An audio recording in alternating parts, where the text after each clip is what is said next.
Zakat al-Fitr n'a aucun rapport avec le Ramadan. Zakat même là n'a rien à voir avec l'argent. On va vous montrer une preuve. Inch'Allah. D'après votre savant, les savants même ne sont pas d'accord sur Zakat al-Fitr. Les savants ne sont pas d'accord sur le Zakat al-Fitr. Ils ont dit que c'est le prophète qui a dit ou c'est Allah qui a dit. C'est Allah qui a dit, on va voir l'avis des savants. École savant, majorité, Malik, Shafi'i, Hanbalit, nourriture uniquement.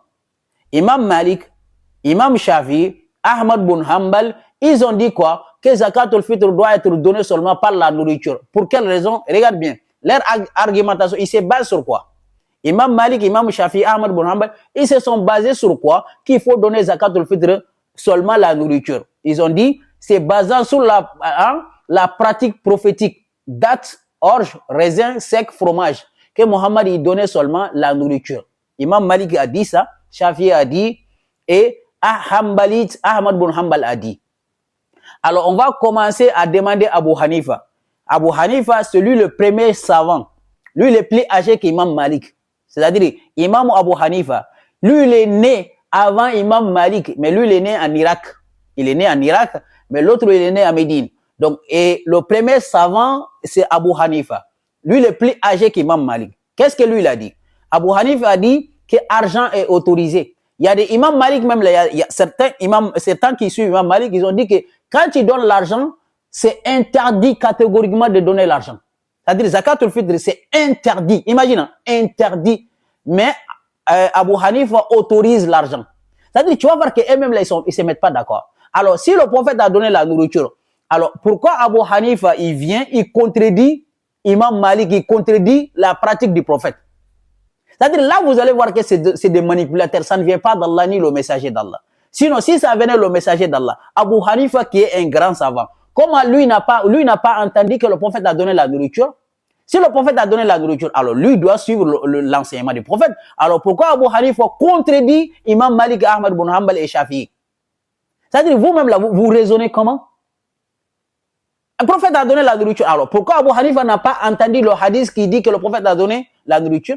Pourquoi lui vient nous dire qu'on peut donner l'argent? Alors que Imam Malik, il dit que c'est interdit catégoriquement de donner l'argent. Donc mettez-vous d'accord d'abord, au lieu de nous faire chier. Vous là-même déjà, mettez-vous d'accord. Mettez-vous d'accord. Je vous ai dit que vous êtes en train d'égarer des millions de gens. Dites la vérité aux gens que ces Zakat al-Fitr ne vient pas d'Allah. C'est votre manipulation. Essayez d'égarer des millions de gens, de faire peur aux gens. S'ils ne donnent pas Zakat al-Fitr, le Ramadan n'est pas accepté. Il y en a même qui disent avant que le soleil se lève, si tu ne donnes pas, ce n'est plus Zakat al-Fitr. N'importe quoi. Je vous ai dit que le Zakat n'a aucun rapport avec l'argent. Zakat n'a rien à voir avec l'argent. Zakat, c'est la purification d'une âme. Quand tu fais du bien, Allah a dit clairement à Muhammad, khuz min amwalihim sadaqatan. Prenez une partie de leur argent comme zakat, là, comme sadaqa. Un aumône. Un aumône, c'est sadaqa. Ça n'a rien à voir avec zakat. Zakat n'est pas l'aumône. Zakat, quand tu donnes l'argent aux pauvres, c'est là, pardonne tes péchés et ça purifie ton âme. Le fait qu'on purifie notre âme, c'est ça qu'on appelle zakat. Ça n'a aucun rapport avec l'argent. C'est pour ça qu'Allah a dit, aqimu salata wa atu zakat. Accomplissez la prière et acquittez le zakat. Parce qu'on peut prier même en étant pauvre. On n'a pas besoin de l'argent pour prier. On n'a pas besoin de l'argent pour purifier notre âme. Même aider un pauvre, ça purifie ton âme. Même si tu n'as pas l'argent, aider quelqu'un qui aider des gens à construire une mosquée ou aider quelqu'un à faire du bien, ça aussi c'est zakat. Même une bonne parole, c'est zakat. Donc, arrêtez de mélanger les gens, de dire aux gens que zakat al-Fitr, s'ils ne donnent pas, leur Ramadan n'est pas accepté ou leur Ramadan est bloqué en haut là-bas, bloqué quel haut? Qui vous a dit que le Ramadan, ça monte? Ça monte pas. Le Ramadan, ça purifie ton âme. Tu deviens, ça te donne la piété. Et si ça te donne la piété, ça te pousse à faire du bien. Et quand tu fais du bien, tu auras au paradis. Sur le Ramadan, il y a rien. Il n'y a pas de hasana là-dedans. Ramadan, quand tu fais, c'est pas parce que le Ramadan ou la prière ou Ramadan, quand tu fais, c'est pas pour Allah, c'est pour toi-même. C'est ça qu'ils ne comprennent pas. Ils pensent que c'est la prière là, c'est pour Allah, le Ramadan pour Allah. Le Ramadan n'a rien à voir avec Allah. Ramadan, c'est pour toi. Allah a dit, Shahr Ramadan, les unzila fi le Coran, hudan linnas, comment dirais-je, kutiba alaykum as-siyam, kama kutiba ala allazina min qablikum, limaza la'allakum tattaqun. Pour que vous puissiez avoir, ou pour que Allah puisse avoir la piété. Non, vous, pour que vous puissiez avoir la piété. Il a dit aussi également, wa antasumu khairul li, non, khairul lakum. Que vous jeûnez, c'est mieux pour moi. Allah, non, c'est mieux pour vous. Ramadan, c'est pour vous. Mais pourquoi vous mélangez tout avec Allah? Ramadan n'a rien à voir avec Allah, c'est pour nous. La prière, c'est pour nous. Allah a dit, inna salata tanha anil fahsha'i wal munkar. La prière t'empêche de tomber, t'empêche Allah, non, t'empêche toi. La prière empêche toi de tomber dans la fornication, de tomber de tout ce qui n'est pas bien. Donc, quand un être humain, tu pries, tu devrais être une bonne personne. Mais vous priez, vous êtes des jaloux, vous êtes des racistes, vous n'aimez personne. Même entre vous, vous ne vous aimez pas. Demain, on va vous voir dans la mosquée là-bas, vous êtes en train de barrer la route partout. Avec vos bassins riches là-bas, et pardonne-moi si j'étais fait. Et puis leur pardon, c'est l'hypocrisie. Hein. Demain, vous allez voir. Hein. Demain, vous allez voir des musulmans, ils sont en train de serrer la main comme ça. Tu sais, qu'Allah nous pardonne tous, mais à l'intérieur, billah, ils ne s'aiment pas. Tu les vois demain, Ramadan, avec leur basin riche. C'est pas pour le Ramadan. Hein. Tu vas voir les femmes voilées là-bas avec le parfum, en train de se montrer. Oui, moi, j'ai des basins riches, j'ai acheté à 1000 euros. Lui là, ils vont aller se montrer seulement. Ce n'est pas pour Allah, billahi. C'est aller se montrer. Tu vois, moi j'ai acheté le basket là à 1000 euros. Moi aussi, j'ai acheté 100 000 euros. Ça allait se montrer. Oh, pardonne-moi. Le pardon, ça ne dépasse nulle part. C'est pour cela que chaque année, il n'y a rien qui change dans leur vie. Chaque année, il n'y a rien qui change. Des hypocrites. Ils ne s'aiment pas, je te dis. Les musulmans, tu les vois beaucoup comme ça dans les mosquées. Si tu vois, masha'Allah, billah, ils ne s'aiment pas. Ils ne s'aiment pas. Entre les noirs, ils sont racistes. Entre les noirs et les arabes, ils sont racistes. Alors, c'est quoi votre communauté? L'islam est venu faire quoi? Je me pose la question. Vous dites que l'islam est venu changer la vie. Vie de qui? Moi, je me pose la question, c'est l'islam a servi à quoi? Moi, je pense que vous avez dit que l'islam est venu. Comment vous avez dit? Que le prophète a dit, parce que moi, je pense que l'objectif de l'islam, c'est de venir nous donner une bonne moralité. Alors, il y a quelle moralité chez les musulmans? Quelle moralité? Quelle moralité chez les musulmans? Quand on parle de racisme, les musulmans, ils sont premiers là-dedans. Dans tous les pays musulmans, il y a le racisme. Il n'y a pas liberté d'expression. On n'aide pas les pauvres. Tout ce qu'Allah a dit, ça n'existe pas dans les pays musulmans. Alors, l'islam a amené quoi? Dites-moi. Si la prière n'arrive pas à changer vos comportements, bah abandonnez la prière. Si la prière n'arrive pas à changer les gens, abandonnez la prière. Si l'islam n'arrive pas à créer la paix, la solidarité entre les gens, wallahi, l'islam n'est pas la vérité. Si l'islam était vrai, wallahi, on allait voir dans le comportement des musulmans que l'islam est vrai. Parce que on n'a pas besoin de dire tout le temps, notre religion, c'est le meilleur des religions. Regardez bien le comportement des musulmans, tu vas voir que c'est pas vrai. Les Arabes, ils ne veulent pas se mélanger. Les Arabes musulmans ne veulent pas se mélanger aux musulmans noirs. Les musulmans noirs, même là, entre eux, le mariage, ça ne fonctionne pas. Lui, les Sénégalais, moi, je suis malien. Ils sont tous des musulmans, mais ils ne veulent pas se marier. Pourquoi? Parce que moi, je suis meilleur que lui. Lui n'a pas une bonne communauté. Lui aussi. Mais ils sont regroupés dans la mosquée là-bas. La ilaha illallah. C'est ça l'hypocrisie. Vous ne voulez pas accepter. Vous êtes des hypocrites. Vous n'êtes pas des musulmans. Wallah l'azim. Malgré vos prières, malgré le jeûne, malgré le pèlerinage, il n'y a rien qui change dans la communauté. Et si on dit ça, on est contre les musulmans, on est contre l'islam. Quel islam? Allah subhanahu wa ta'ala dit dans le Coran, Muhammadun Rasulullah, wallazina ma'ahu ashidda'u ala al-kuffar, ruhama'u baynahum. Ruhama. Aina ar-rahma? Aina ar-rahma bayna al-muslimin? Aina ar-rahma bayna al-mu'minun? Où est la miséricorde entre les musulmans? C'est où? C'est où?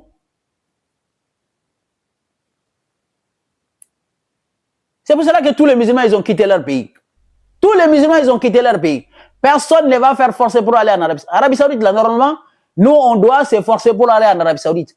Normalement, un noir musulman qui part en Arabie Saoudite là-bas, il doit avoir la paix, la tranquillité. Normalement, un musulman qui part dans un autre pays musulman, il doit avoir la paix. Peu importe ta couleur. Mais non. Toi, tu es noir. Il faut aller dans un pays arabe. Toi, tu es noir. Va dans un pays arabe musulman. Toi, tu es noir là-bas, on te considère comme un esclave.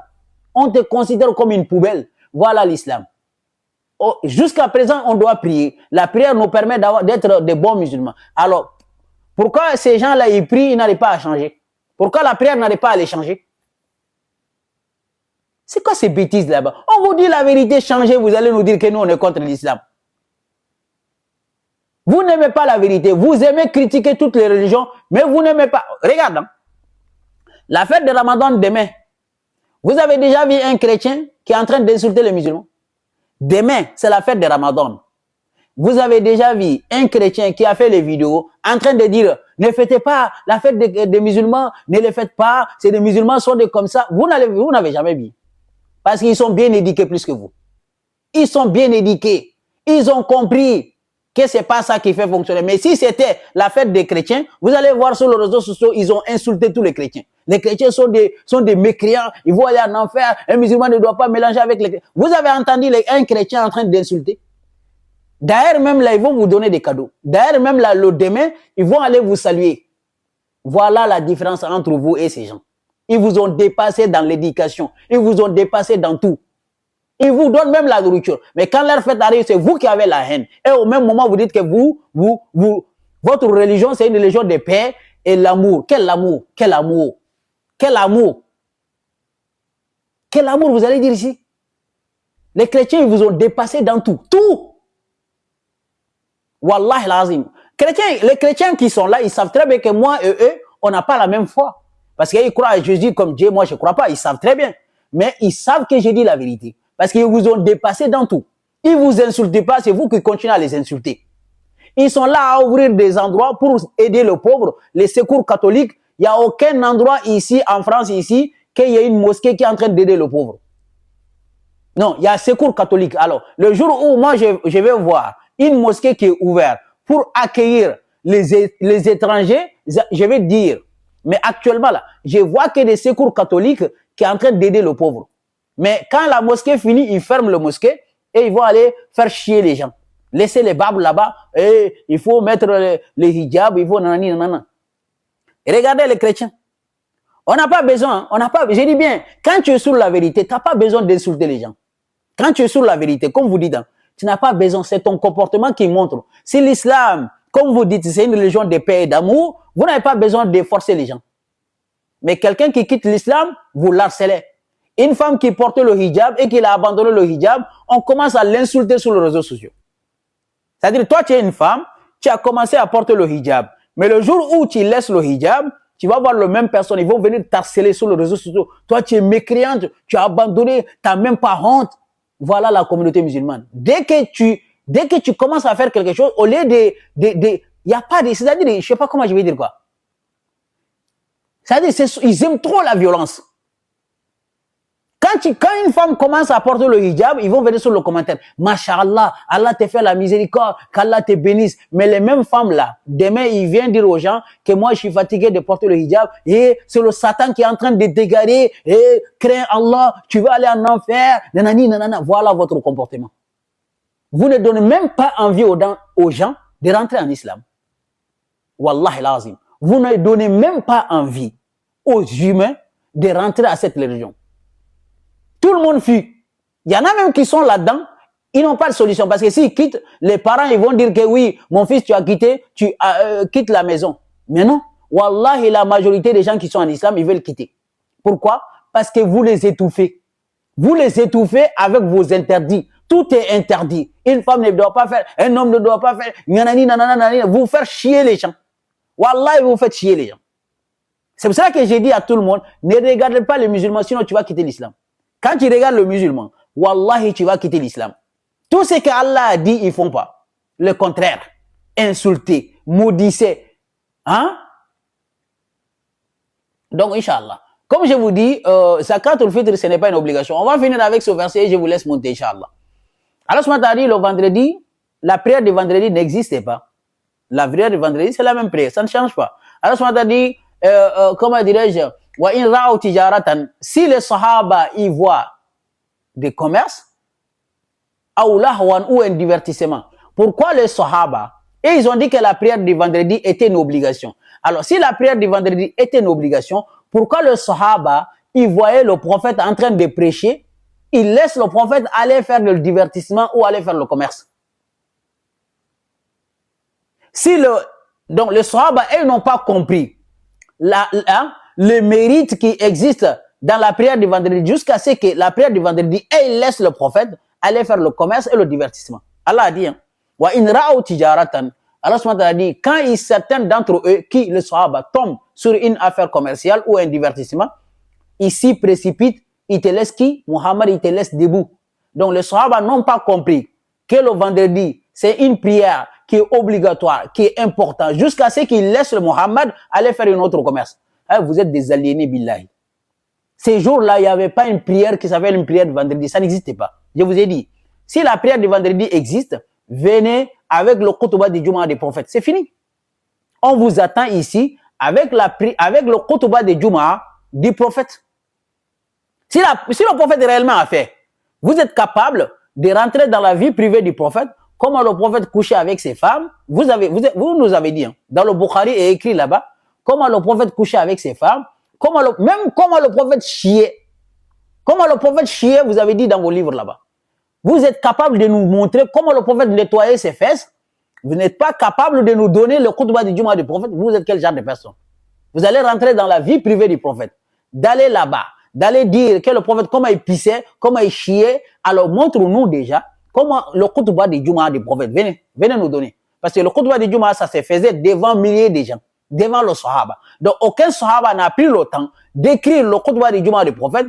Mais vous avez le temps quand même de rentrer dans la vie privée du prophète, d'aller nous donner comment il caressait ses femmes, comment il chiait. Vous voyez votre bêtise? Vous voyez comment votre bêtise? Quelqu'un parmi vous peut dire que mon père il chiait. Même si quelqu'un dit que vos mamans, vos papas chiaient, vous allez vous énerver. Mais quand il s'agit du prophète, vous allez dire dans vos Bukhari là-bas, le prophète il nettoyait les fesses avec trois cailloux. Mohamed, il caressait Aïcha pendant la menstruation. Mohamed, il urinait dans un dépotoir. Mohamed, c'est quoi ces bêtises-là? C'est quoi ces bêtises? Vous réfléchissez pas? Vous avez aucun respect envers le prophète? Vous acceptez ça, quelqu'un dit ça à vos mamans, à vos papas, mais vous êtes capable quand même de dire ça au Mohamed. Mohamed que vous prétendez l'aimer. La'natullahi alaykum ajmaïn. C'est pour ça qu'Allah vous dit que vous êtes maudits. Innal lezina yu'zuna Allah wa rasulahu la'anahumullahu fid dunya wal akhirah. Allah vous a dit, ceux qui offensent Allah et son message, vous avez offensé Allah. Vous avez dit que Allah, il a des poitrines, il a des mains, il a des pieds, il est en haut. Allah, il est en haut. Allah, vous pensez qu'Allah, il est en haut? Non, si tu dis Allah, il est en haut, toi, tu es kafir. Et quelqu'un qui dit que Allah, il est en haut, en ta kafir. Allah subhanahu wa ta'ala, wa huwa fi samai ilah, wa fil ardi ilah. Wa huwa fi samai ilah, wa fil ardi ilah. Allah n'a pas des emplacements. Tu ne peux pas donner une place à Allah. L'emplacement même là, c'est Allah qui a créé. C'est Allah qui a créé l'emplacement. Toi, tu ne peux pas donner à Allah une place là-bas qu'il est assis sur une trône. Quel trône? C'est-à-dire tellement qu'ils sont aliénés, Allah est assis sur une trône pour faire quoi là-bas? Donc quand tu es assis sur quelque chose, ça veut dire que la chose a plus de force que toi. Si Allah quand même il est capable de s'asseoir, c'est que ça veut dire que les chaises là a plus de force qu'Allah. Allah a dit wa huwa ma'akum ayna ma kuntum, il est avec vous là où vous êtes. Allah n'a pas d'endroit. Allah il est partout, il nous voit partout. On peut pas dire qu'Allah il est là-bas. On peut dire le président il se retrouve là-bas, mais Allah aussi se retrouve en haut. Non. Wa huwa fi samai ilah wa fil ardi ilah. Donc vous avez donné le torse à Allah, vous avez donné les mains à Allah, vous avez donné les pieds à Allah, et voilà votre mécréance. Donc Inch'Allah, comme je vous ai dit, la prière du vendredi n'existait pas. Et leurs savants, ils ont dit quoi? Si Abu Hanifa, Imam Malik et tout ça, Ahmad bin Hanbal, qu'est-ce qu'il a dit? Il a dit, si aujourd'hui, demain c'est le vendredi, et aussi également, c'est la fête de Ramadan, et regardez, écoutez attentivement ce que les savants, ils ont dit. Les savants, ils ont dit, que si demain, il est vendredi et aussi également, il est Jumu'ah. Imam Malik, Hanafit, Shafi'it, ils ont dit, quand demain c'est vendredi, tu dois prier vendredi et tu dois prier la prière qu'on appelle Sunnah Mu'akkada, c'est-à-dire les deux prières là que vous faites demain matin. Demain matin, là, vous allez vous réveiller et mettre vos basins riches là. Allez faire une prière qu'Allah ne vous a pas dit de faire. Je vous ai dit, hein. 8 h du matin ou 9 h du matin, vous allez vous regrouper dans un endroit là-bas, couper des routes, allez faire chier les gens. Je vous ai dit, hein. Ils vont aller couper des routes. Personne, même quand tu as diarrhée, tu ne peux pas aller chez toi. Même s'il y a un hôpital là-bas qui est là-bas, ils vont aller balayer la route, personne ne peut aller. Faire chier les gens uniquement avec une prière qu'Allah n'a pas dit. Et cette prière-là, on appelle sunna mu'akkada. Hein, que c'est un sunna recommandé. Allah n'a jamais dit, c'est une sunna recommandée. D'après Imam Malik et Abu Hanifa Shafi, cette prière-là, quand tu le fais, tu es obligé aussi également de faire la prière de Jumu'ah. Mais quand il s'agit de Ahmad bin Hanbal a dit, quand tu fais la prière le matin là, c'est-à-dire que tu n'es pas obligé de faire la prière de Jumu'ah. Et vous dites que la prière de Jumu'ah c'est une obligation. Et comment Ahmad bin Hanbal peut nous dire que quand tu pries la prière le deux prières là qui est sunna, comment sunna peut remplacer une obligation? Depuis quand? Depuis quand la sunna peut remplacer une obligation? C'est-à-dire, moi, je ne vous comprends pas, quoi. La prière de Jumu'ah est une obligation. Mais la sunna peut remplacer une obligation. Depuis quand? Depuis quand la sunna peut, quelqu'un qui prie le Jumu'ah, et quelqu'un qui prie le matin, peut laisser le Jumu'ah? Depuis quand? Continuez à s'amuser, hein. Continuez à suivre ces gens soi-disant la sunna. Voyez leur contradiction, ils se contredisent dans tout. La prière, il se contredit. Même le hajj, il se contredit. Il se contredit dans tous les domaines. Donc, Inch'Allah, je m'arrête là, je vais vous laisser monter, Inch'Allah. Et quelqu'un qui a le courage de monter ici, de contredire tout ce que j'ai dit. Je vous ai dit, hein, on va commencer d'abord la fête de Ramadan, la fête de Tabaski.